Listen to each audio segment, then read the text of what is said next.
talk about pitching. Blue Jays have been getting some pretty good pitching. Greatest in the air to left field, and that's going to do it. The Toronto Blue Jays come away with a victory. Kevin Gausman was outstanding. He is now 8-8 and a season best 13 games above 500 for the Toronto Blue Jays. We talk about the hitting a lot, and rightfully so, but the pitching has been stepping up lately. Since the All-Star break, the pitching has been doing it, especially the starters, getting deep into the ball game. Kevin Gausman, 14 in a row at one time. The home run here in the ninth inning, but no problem. Romano retires the side, then 3 up, 3 down. Blue Jays get a big win in a place that they have had trouble winning in here at Tropicana Field, game 1 of this 2-game series. What a pitching performance by the right-hander Kevin Gausman. Struck out 10, gave up just 1 run in 8 innings of work. Time now for Sportsnet Central with Ken and Jesse.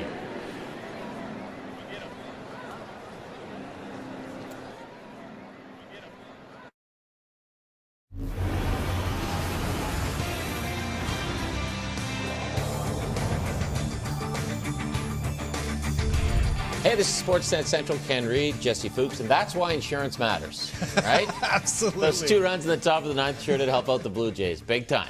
Great start by Kevin Gausman, though. He definitely heard all of Jays fans' angst about bullpen and whatever arms they didn't acquire and said, guys, it's okay. I got this. Now, we're going to spend a lot of this show breaking down the trade deadline. We'll have all the deals covered for you. But for now, we're going to focus on just the game itself as we send it to Jamie and Joe. Kevin Gausman was clearly paying attention to the trade deadline, noticing that, yes, a couple of bullpen arms were added, but in the mind of some, not enough. So he decided to go out and throw 8 brilliant innings against Tampa Bay, and it's a notable victory given where Tampa Bay sits in the wild card race. At times he looked untouchable, Joe. Why was he so good tonight? Combination of things, Jamie. This is an undermanned Rays lineup, missing some of their key hitters, but Kevin Gausman was doing what he does best. And we go back to earlier this season, there was a lot of fastballs up in the zone, splitters down in the zone. Pretty aggressive with the fastball early in this ball game. He was going right after Rays hitters, a team that does not handle the heat real well. And, of course, he's in the mid-90s with that fastball. And anytime those hitters see the ball up there, it's good to beat them with the fastball. But more importantly than anything, he's up in the zone with all that. And it really sets up the splitter down in the zone. Choi really had trouble with that pitch. He'll do it to righties and to lefties, but it was almost like too easy looking for Kevin Gausman. And we were cruising along here 14 in a row at one time through the 5th inning, and I'm sitting here going, it's almost as though they have no chance. And if you're ever going to watch a no-hitter, I thought maybe tonight was the night. 10 strikeouts, tied to his season high, but he really had those Rays hitters way off balance all night long with the fastball splitter combination. It's what he does best. The winning pitcher is down near the dugout with Hazel. Thanks very much, Kevin Gausman. Congratulations. What a dominating performance. 8 innings for the second time this season. 10 strikeouts tonight. Gave up just 1 hit after retiring 15 straight batters. What was the difference for you after that 27-pitch first inning? Just command. You know, it all starts with basketball command for me. And, you know, after the first, I felt like I kind of put the ball wherever I wanted to tonight. And so, you know, those nights are rare to find. So when you do find them, you know, you really got to just, you know, roll with them. And, you know, I thought Kirk did a great job calling a great game behind the dish. And so, you know, really just kind of working off of our strengths and, you know, keep a good momentum going and rhythm and, you know, just leave it up to the defense to kind of pick you up. You were pretty pepped up when you saw that double play turn there, particularly when Vladdy scooped it up. What did you think about the infield defense and how different it was from April and May? Really vastly improved. Yeah, you know, they've been great. You know, you feel like with those 2 guys in the middle of the field, you always feel like if you can get a ground ball, there's a chance to turn a double play. And so, you know, if you can get the ball to Bo pretty early, you know, you feel pretty confident that they're going to be able to turn something. So, you know, obviously what they both have done on the offensive part has been incredible too. And so, you know, it's just a fun team to watch. And, you know, it's good when you have a night like tonight where, you know, everybody contributed and it's a team win. it's a different looking ball club when you come to the field tomorrow. With the trade deadline, what did you think of the moves, particularly Whit Merrifield, who you've seen a lot over the years? Yeah, obviously a guy who at the end of every season is, in the top 5 in average and hits. And so I know from a pitcher, very well respected from pitchers around the league, a guy who doesn't give in to ABs. And so, just another guy to plug into our lineup that's going to, just wreak havoc on these guys. And so, obviously the relievers that we brought in too, 2 guys who are established the last couple of years have been really good for those 2 guys. And so we feel pretty good where we're at. All right, Kevin Gausman, you are very good for this ball club. Congratulations. We'll see you tomorrow. Thank you. All right, guys, Kevin Gausman and the Blue Jays take the first of the short 2-game series against the Tampa Bay Rays.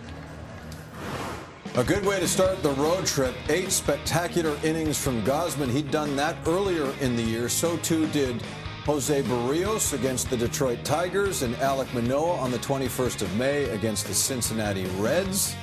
So starting pitching is the story of the night as the Blue Jays earn a victory in the opener of this lengthy road trip. It'll take them to 3 cities. Let's take you back to St. Petersburg, where we visit with Matt Devlin and Pat Tabler. All righty, and when you think about that opening inning for Kevin Gausman, he kind of struggled to find himself. You think about the leadoff walk, 27 pitches, but he was able to battle through that. What changed from your perspective? Well, when he battled through that, through 27 pitches, hit a batter, walked a batter, you're like, well, that's going to cost him 1, maybe 2 innings in the game. But then I thought he got his fastball command back, and then he started throwing that ball right on the corners and really anywhere he wanted to. And I started watching him. He started hitting all quadrants of the strike zone with that fastball, and that opened everything else up. We saw some changeups. He started using his slider a little bit more. And when you've got the fastball command where you want to, especially low in the zone, that makes that splitter that much more effective. And you saw how many swings and misses you got off that slider. So outstanding performance for Gausman. That's a good one. I don't think you can throw any better than that against the Tampa Bay Rays. So hopefully we'll get more of that from him. And then you tack on a couple of runs in the top of the 9th inning, certainly key. And when you look at Jordan Romano, hey, you give up that home run, it's a solo shot, don't worry about it, you get the next 3. You know what I like about that hit by Danny Jansen is the faith that John Schneider showed in him. He could have gone to the bench. He had 3 lefties on the bench to pinch hit if he wanted. Nobody was warming up in the Rays bullpen. He said, you're our guy, Danny. Go out there and do your thing. And he came through with a huge clutch hit for the Blue Jays, getting those add-on runs, and then Romano closing it down once again. Perfect way to begin a 9-game road trip as we send it back to Jamie. Indeed it is, Matt and Pat, thank you so much. Yusei Kikuchi looked pretty good when he started against Detroit last week. He'll get the start tomorrow, and it's the benefit of a sub-3-hour game tonight. Quick turnaround. Note the start time of Blue Jays Central, 11:30 in the morning Eastern, 8:30 in the morning Pacific time. We'll see you then. Okay, let's get into the trade talk. Of course, the big deal today was Juan Soto to the Padres. Yeah. That was just absolutely wild. And Jays fans sat around waiting and waiting and waiting for this guy to do something. And eventually, the Jays pulled off a few deals. Yeah, they did a few things. I'd say the biggest deal, or perhaps the biggest name or most well-known name, came from the Kansas City Royals. That's second baseman / outfielder Whit Merrifield. From Kansas City, Max Castillo and minor league second baseman Shamad Taylor head to the Royals. Merrifield is a 2-time All-Star and has led the American League in stolen bases 3 times. Now, he did not play in the Royals' last series at Rogers Center due to his vaccination status, but he has said he would consider changing that if he was traded to a playoff-bound team. Oh, the Bass-O-Matic is back. Blue Jays and Marlins pull off a trade. Anthony Bass, Zach Pop, and a player to be named later head to Toronto for the Jays' 4th-ranked prospect, Jordan Groshans. 45 appearances this season. Bass, who's pitched for the Jays before, a 1.41 ERA, 45 strikeouts, 10 walks. Pops from Brampton, Ontario, has a 3.60 ERA this season. He's under team control for 4 more years. All the Canadians. The Jays also pick up righty Mitch White and infielder Alex DeJesus from the Dodgers for a pair of minor leaguers. White has a 3.70 ERA in 15 appearances this season, which includes 10 starts. Well, it was a trade deadline where many who follow the Blue Jays were hoping for more. More when it came to starting pitching, Arden, more when it came to the back end of the bullpen. And especially when you look at what happened with those the Blue Jays are chasing and those who are coming after them, namely Seattle. The Mariners, 3 games back coming into Tuesday. They got significantly better. And so did the Yankees, and so did the Astros. And the Blue Jays, while they did improve, not as much as those 3 teams in the AL. I would add the Minnesota Twins as well. Fair. Tyler Mahle goes to the Twins right before the deadline, so they added an impact starter as well. The Blue Jays did not add that level of impact that the Yankees did, that the Mariners did, that the Twins did at this deadline. The Blue Jays chose to address their floor, so they add a couple guys to the bullpen, and they kind of go in and out with Max Castillo coming out and Mitch White coming in, and then Whit Merrifield obviously raises the floor for this offense all around a bit. But you're right, it's not big, impactful moves. They're not addressing the ceiling. So really the Blue Jays are making a bet that the group that they have right now is going to improve its play and is going to continue playing as well as it has under John Schneider and carry that into the postseason. It's a bet. It's a big gamble, especially when you consider where they are from a bullpen point of view. Look, this is going to have to come from within, some of these upgrades, some of these reinforcements, whatever you want to call it, from the likes of Julian Merriweather and Nate Pearson, somebody in the next man up mantra of those 2 and a couple of others, other depth pieces are going to have to step in here. Yeah, this bullpen still lacks swing and miss, and it still looks like it's going to get exposed in a 7-game playoff series when you are looking at the heart of the Astros lineup or the heart of the Yankees lineup, and you need swing and miss and you need strikeouts. Anthony Bass will help. Zach Pop doesn't get a lot of strikeouts, but he does throw hard. But you're right, there is enormous pressure now from within for somebody to come up and supplement this bullpen group. Is that Nate Pearson? Is it Julian Merriweather, Yosfer Zulueta, Hayden Younger? There are names, and there's velocity from within, but there's not a lot of certainty there right now. So the Blue Jays really have to hope that one of those names elevates itself and is throwing darts out of this bullpen in September and into October if they want to be successful in the postseason. As the clock was ticking towards 6 Eastern, I thought they were going to get Syndergaard. I really did. And then I was thinking, okay, maybe Iglesias. That would make a lot of sense for this bullpen. Didn't happen. You surprised with how this whole thing shook down?